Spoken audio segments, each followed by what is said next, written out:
All right, everybody, howdy and welcome. I appreciate y'all coming on short notice. So our election is over. There's a lot of mixed emotions about that.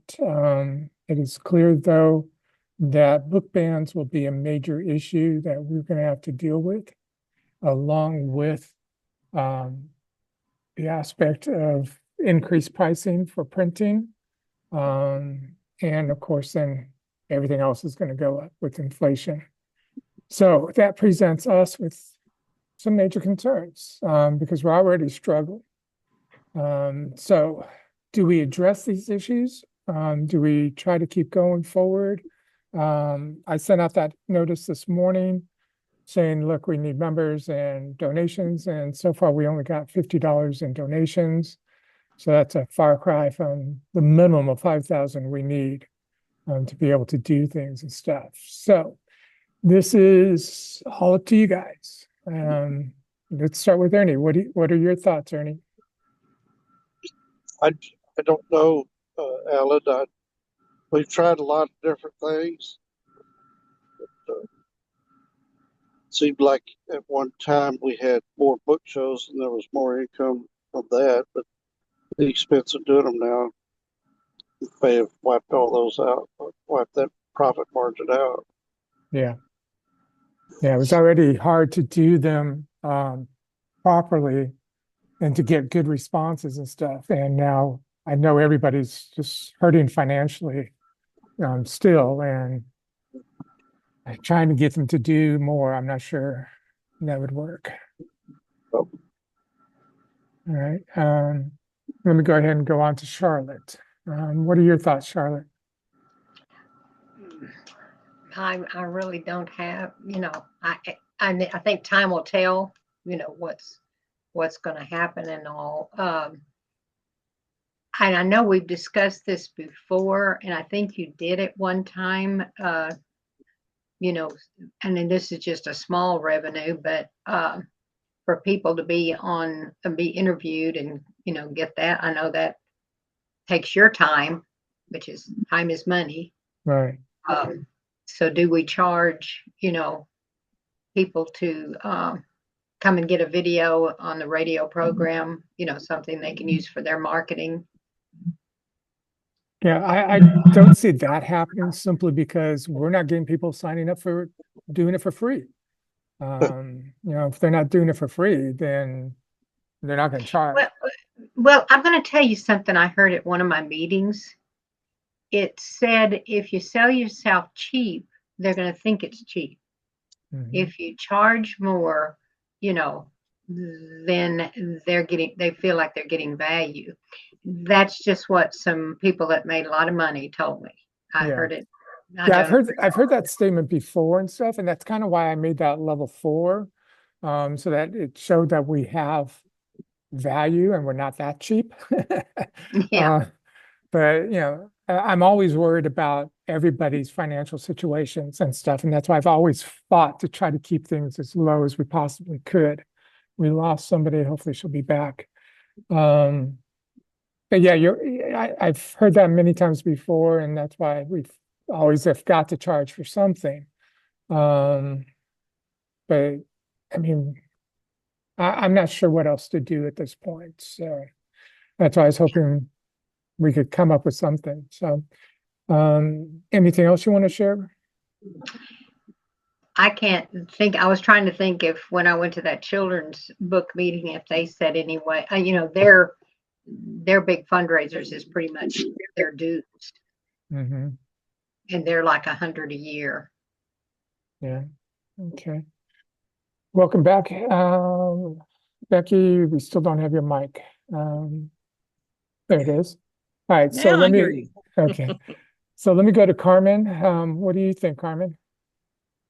I was gonna ask, have we ever done like a survey of members to see like how they found us or what it was that made them sign up? We had prior to COVID, and then COVID just threw everything in mess. But we had been doing an annual survey, which asked that question, but a whole bunch more. It was like 50 to 60 questions that we did on an annual basis to determine how many books are you selling? What are you selling them at? What printer publishers are you using? I mean, just everything related to being an author. So that we could then break it down and use it for a variety of things, especially for the educational aspect, learning what they need to learn and stuff like that. So since COVID, we haven't done that in detail. At the beginning of this year, I did do a short survey, but the responses were like, I think 20 people out of 1,000 responded. So Okay, 'cause I was gonna say we could use that to see where we should start. My other thing was like, I know we are talking about like the bookstore for authors, and you like mentioned that in the email before, and we have all of these other benefits. What if we kind of broke down all of the different benefits that we have and just blasted it with like social media campaigns to try to like draw in new people to get other members interested, or I guess like new people to be new members, since we need, I think it was like a minimum of 6 more to get to where we need to be right now. 6 more was a generous idea. I mean, ideally, I'd like to be back at 350 where we were prior to COVID. But 6 more would be great right now. So in reference to what you just said, you're talking about like pull one item out of the membership level and say, this is one item we do. And so we do for each of the items so that over a period of time, they see everything we do. Is that what you're saying?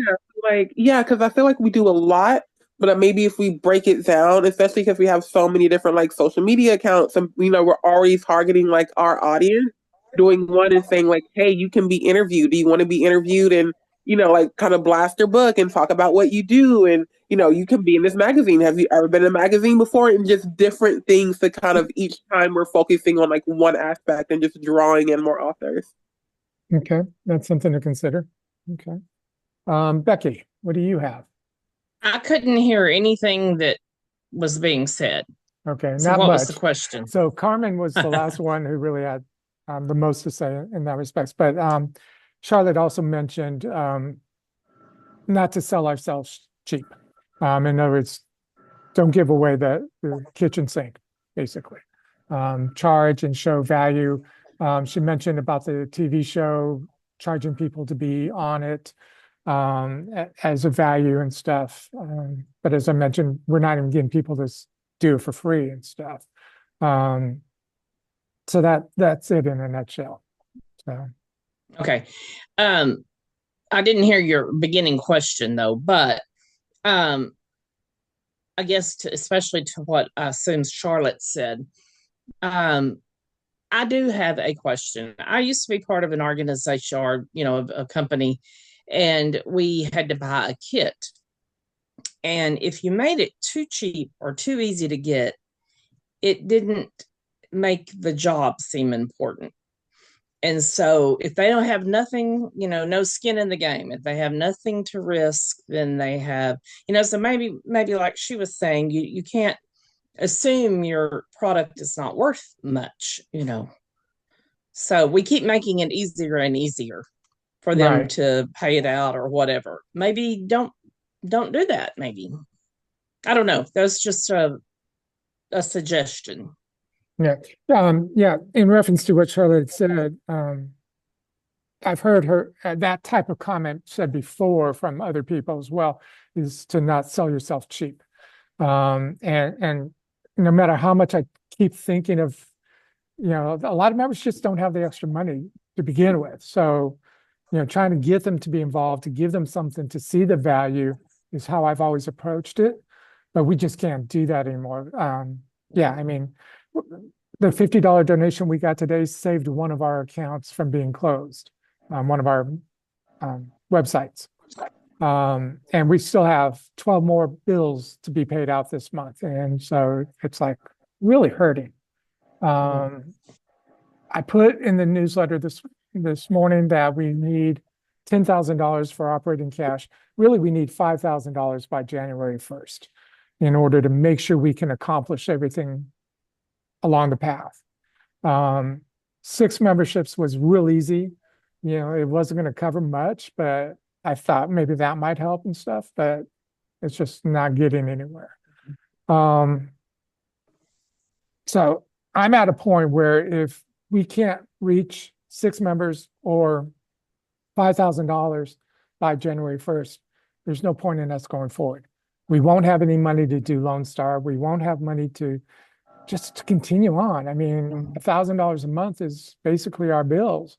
And I just can't do it anymore. You know, I don't have the money to do it anymore. Right. So that's why I was hoping we can address this. I mean, going back to what I said at the beginning was, you know, we're going to have more book ban issues coming up. So is that something we need to address and deal with? So y'all tell me. I mean, is that something of importance? Is the higher cost of printing, which we're going to see over the next couple of years, going to be something that we need to address? And if so, how can we help the authors? Or do we even bother with those subjects and just stay with education? Yeah, I don't think bother, because we don't know if there'll be more book bans, and I did not know this, but you said all it really takes is one or two people complaining about a book and it can be banned. Yep. So you can't ever control that. You never know what you're going to offend somebody with.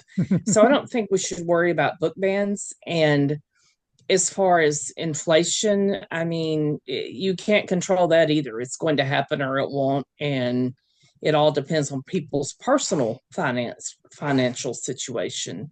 So I would say don't even worry ourselves about something we have no control over. Okay. Anybody else? I was Carmen? gonna say, if anything, maybe we like, you know, showed some kind of support of like the books, but I don't know how that really helps us in any way too. Okay. Of what kind Like, of I books? mean, of the like the banned books. Oh, Showing support Like, for you know what them. I mean? Like, say, like, here's the banned book reading or something, but I don't really see how that really gets us anywhere either. So it's yeah, kind of a moot point, you know, with that. right. Okay. All right. So the bookstore, have any of you had a chance to look at it? I have not. I'm sorry, I have not. Okay. I know Carmen did because she sent me an email. Charlotte, Ernie, you guys had a chance to look at it? Yeah, I No, looked at the mock-up one, you know, the it's not the real one, but it's the one you sent out. Yeah. It's the initial one. So is that something I should continue to work on? I mean, does that add value to what we do? I think Having a so. bookstore? Yeah. Having an extra source of income, hopefully. I think so. Yeah, I feel like that's a strong one because I feel like there's always this ongoing conversation of like Amazon is bad, support your local bookstores, you know? And I feel like this offers another way to say like, hey, you can come support you know, a whole slew of Texas authors by like shopping here, especially if we can, you know, add something on to say like they're all signed books or they all come with the bookmark, or you know what I mean, just whatever to kind of pump it up there. And then, you know, every time we say go on social media or email and say, you know, we're going to talk about one of the books in the bookstore, whoever's book that is going to promote it and, you know, by default, kind of promote the organization. So I feel like that'll be a strong one. Becky, you were going to Can say we something? have a can we have a virtual, I don't know, book launch party? I know a lot of people do those, but is it something we could do for our bookstore? A virtual, I don't know, we could read or we could do whatever and just get something to make people come in and look at it and give it Okay. extra value, maybe. We could launch that like early February. That way it's past the holidays, you know, time and everybody's paid off their bills and stuff. So early February would be a good time. We could try to tie it into the downtown event if that happens. If not, then we'll just do it regardless. But that gives me more than enough time to make sure all the paid members' books are listed in the bookstore. And then reach to them to say, look, you're a paid member, you're in the bookstore, help us do this, be a part of the book launch, the bookstore launch. Does that sound about Or right? book club, a virtual book club where, you know, everybody reads a particular book and comes in and talks to the author about it. Something like that. I mean, you know, just whoever's got a good idea. I feel like that's a really Anything. solid idea because it doesn't cost anything, especially like the author Mhm. like here to do it, and yeah, I think that would be like really solid. Okay. Charlotte, did you have something you want to add? No, I was just listening Okay. to him. No, I think, you know, I mean, like I say, I've known you for many, many years, and I just hate to see all of this, you know, that you put into it, and all of us others, because I'm very proud of the Texas authors. You Okay. know, we just need to get more. I've met a couple ladies, and I've told them, you know, we might be doing the radio, you know, after the first of the year. Right. And it's part of it is my fault for not, you know, being more conscientious, following up, and you know, because I do know a lot of people that write, and now that new, and I haven't joined, but that new Children's Book Association, Mhm. and you know, I'd like to kind of see how they do, you know, how they're making their. Like I say, I know they get a lot of their money from dues, but they do charge quite a bit for different things. If you would like, I'll send you the newsletters I get from them. Yeah, send me one of them so I can take a look at it. All right. Okay, I can do that. All right. Okay. But I mean, I can do more of that if you know, if you know, Yeah. you generate it. I'm speaking at the Denton Library twice this month, Okay. on different things. Right. And I always mention Texas authors. Okay. So, real quickly, unfortunately, Zoom is one of the bills we have not paid, and I just got a notice saying this conference will end in 10 minutes. So, let me shrink it down. Oh, you're good. You're clear. So, okay, so we're going to wait till the first of the year. We'll come back for a board meeting in the second week of January and determine where we're at. I'll continue to work on the bookstore so that it's at least ready to go if everything does happen accordingly. But otherwise, getting the memberships, getting people to donate, even the readers, because this is Texas. You know, hopefully we can find readers that want to donate money to help keep it going and stuff. But yeah, I mean, we need something to happen, and I just don't know what at this point I can do. I've done everything I think I can. If any ideas come to you, please, oh, excuse me, please let me know. Email me, and we'll talk to everybody and see what we can do and stuff. But something's got to give. It's just I'm out of ideas. Right. All right, before we run out of time, How much does Zoom cost a month? $13 to $14 with tax. Our websites are averaging, major ones are $40 each plus tax and stuff. So we have 5 websites. We had 6, but we lost one of them. So Can't we reduce those? I'm trying to. But it's having the time and energy to work on. So, Yep. okay. Is it free to use Google? For Like like a Zoom? yeah, like the I Google with a Duo or something.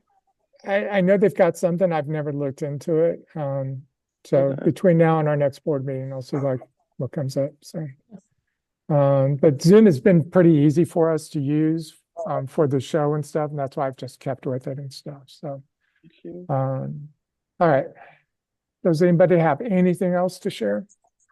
For the websites, is there a way to like combine them and just like change the URLs for the we want to do?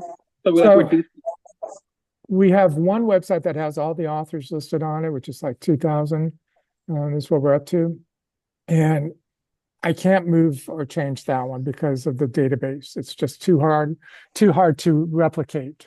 So we have that one. Then we have the minor one, which I'm trying to adjust to a different site to where it's more cost effective and offers us more value, which you guys have seen. Then we have the bookstore, which has to be its own website. And then we have the Lone Star, website, and we have the small one and the large one. We lost the large one, which was the last 3 years of stuff. So we just have the small one right now. And if we don't do that event, then of course we'll lose that website and not worry about it. But we've got to keep it going in the hopes of doing the event. So we'll see. But yeah, I mean, we just need something to happen between now and January. So. And Becky, you had mentioned previously about the book bag, blind book date or something. I forget what the title was. Which we can definitely do with the bookstore. Blind book with a day, blind date with a book. Yeah, we can do something with that with the bookstore and stuff. So that'll be a good tie-in for that. Yeah. So. Yeah. All right. Okay. Well, y'all lucky because they're going to shut us down. So you got a short board meeting. But if anything comes into mind, please share it with me so that we can see what we can do and stuff. Encourage people to become members. That's really what we need. All right. All right. Anything else? No. All right. Well, no, thank you. Thanks for everything, and I'm sure hope we can keep this going and successful. Yeah. I want to too. It's just exhausted. All righty, y'all. Thanks again, and y'all have a good night. Okay. All right. Bye-bye.